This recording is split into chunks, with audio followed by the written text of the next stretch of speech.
materia económica. Vamos a escuchar ahora al legislador Héctor Yepes. Buenas tardes con todos los legisladores. No quisiera dejar de referirme brevemente a un hecho grave que acaba de ocurrir en esta asamblea un día antes del feriado, y es que el gobierno ha vetado la ley de registro de agresores sexuales, una ley que uno creería tiene el apoyo de todo el país, tuvo el apoyo unánime de esta asamblea, salvo por supuesto el apoyo de los violadores y ahora el apoyo del gobierno nacional, que ha decidido impugnarla por inconstitucionalidad. Es increíble que el mismo gobierno que le está pidiendo a la Corte Constitucional legalizar el aborto, también pida que los pedófilos sentenciados puedan ir a trabajar a un jardín de infantes. Eso es indignante.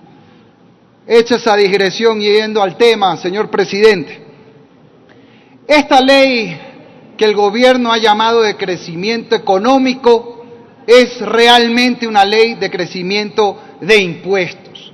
Ese es el corazón de esta ley. Pero lamentablemente se plantea con unas incoherencias de tal magnitud que algunos que están indignados en el sector empresarial con la propuesta de la CONAIE, por ejemplo, hay que decirles claramente, esta ley económica es mucho peor que el programa que ha planteado la CONAIE al país. Por lo menos hay una visión, a uno le guste o no, aquí no existe ninguna visión de ninguna clase. Plantean quitar aranceles para importar celulares, pero quieren subir impuestos para usar esos celulares a la tercera parte de los usuarios del país, 5 millones de ecuatorianos.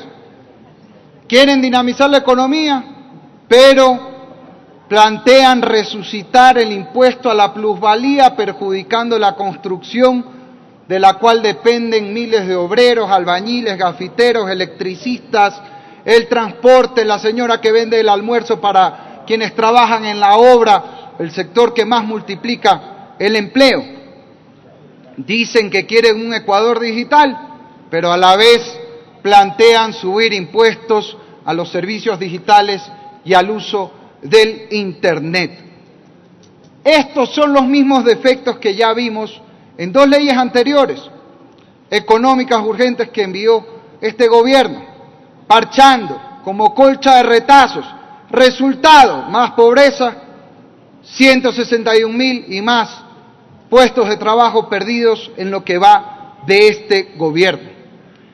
Y lo que parece no entender la actual administración es que no hay buen camino para quien no sabe dónde va, pues. No puede haber una buena ley económica que discutir si no hay una propuesta económica coherente del gobierno. Una semana quieren quitar los subsidios, después quieren subir impuestos, luego más deuda. ¿Cuál es el programa económico que ata de manera coherente estas medidas? Ninguno, porque no existe. Y aquí lo que necesita el Ecuador, luego de haber vivido días terribles de conmoción social, no es que se imponga el programa económico ni del Fondo Monetario ni de la CONAIE, sino que tengamos un diálogo nacional de verdad, para todos arrimar el hombro como hermanos y hermanas ecuatorianos a fin de levantar la economía del país. Ese es el debate de fondo que deberíamos tener en esta Asamblea Nacional y que no existe. Dice también el gobierno, queriendo asustar y jugar a la cuca, es que si no se aprueba esta ley, quiebra el país. Eso no es verdad. Y se trata simplemente de sumar y restar. El propio ministro de Finanzas ha dicho que en el mejor de los casos, esta ley recaudaría 700 millones de dólares. Eso es aproximadamente una décima parte nomás del déficit fiscal que tenemos. O sea, no es verdad que aprobando esta ley se va a corregir la situación fiscal del Ecuador. Lo que sí es verdad es que aprobando esta ley de crecimiento de impuestos se va a empobrecer a las familias, va a aumentar el desempleo y no se va a resolver la situación fiscal del país. Quiero también destacar, en honor a la verdad, que hay dos temas que me parecen rescatables del proyecto.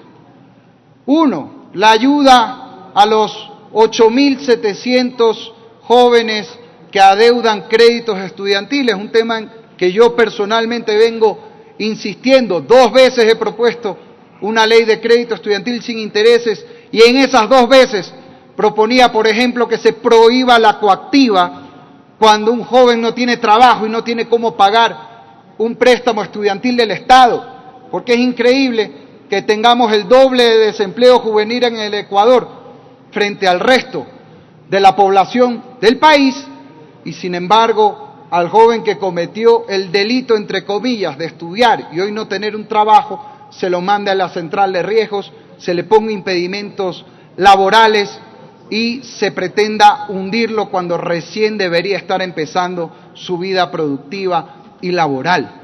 Ahora, también hay que decir que ya la Comisión de Educación, que hoy preside el asambleísta Jimmy Candel, ha aprobado un informe donde se recoge lo mismo que el gobierno está proponiendo en este proyecto. Así que si mañana no se aprueba esta ley, perfectamente, si hay la voluntad política de ayudar a nuestros jóvenes, se puede aprobar esta ley que daría un respiro a quienes adeudan créditos estudiantiles. Esperemos que entonces el gobierno no actúe vetando una ley contra de los estudiantes, así como hoy defiende a los violadores solo por una pica con la Asamblea Nacional.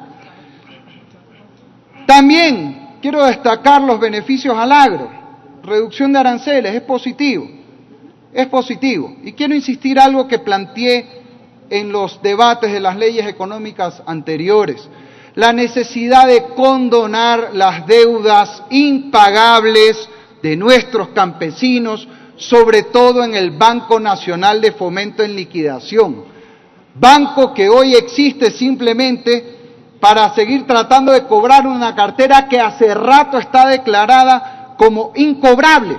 Esa es plata que el Estado perdió hace tiempo, que no se va a recuperar probablemente, que se sigue gastando en la operación de un banco en liquidación por gusto, pero se mantiene a nuestros campesinos que han sido víctimas de plagas, de catástrofes naturales, en la central de riesgos, dependiendo del chulquero y sin poder reactivar su economía en el agro, que es la actividad que genera casi 1 de cada 3 empleos en el Ecuador, que nos alimenta a todos y que sostiene las exportaciones y, por tanto, la dolarización en el país.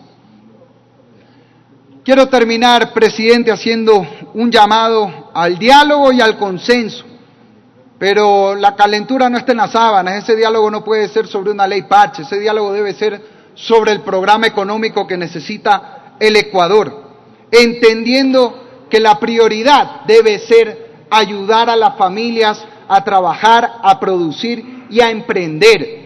Solo si las familias salen adelante, crece la economía del país y el Estado puede resolver el problema fiscal. No se puede revivir la economía del gobierno matando la economía de las familias. Si se mata la economía de las familias, no va a haber impuestos que recaudar, pues porque no se genera empleo ni se genera producción. Así que un llamado a unirnos todos para mejorar la economía de las familias ecuatorianas, para ayudar a los padres y madres que hoy quieren un futuro mejor para sus hijos, como todos queremos, y así, solo así, levantar la economía del Ecuador y poder solucionar el grave problema fiscal que tenemos. Muchas gracias, señor presidente. Y esa era la intervención del asambleísta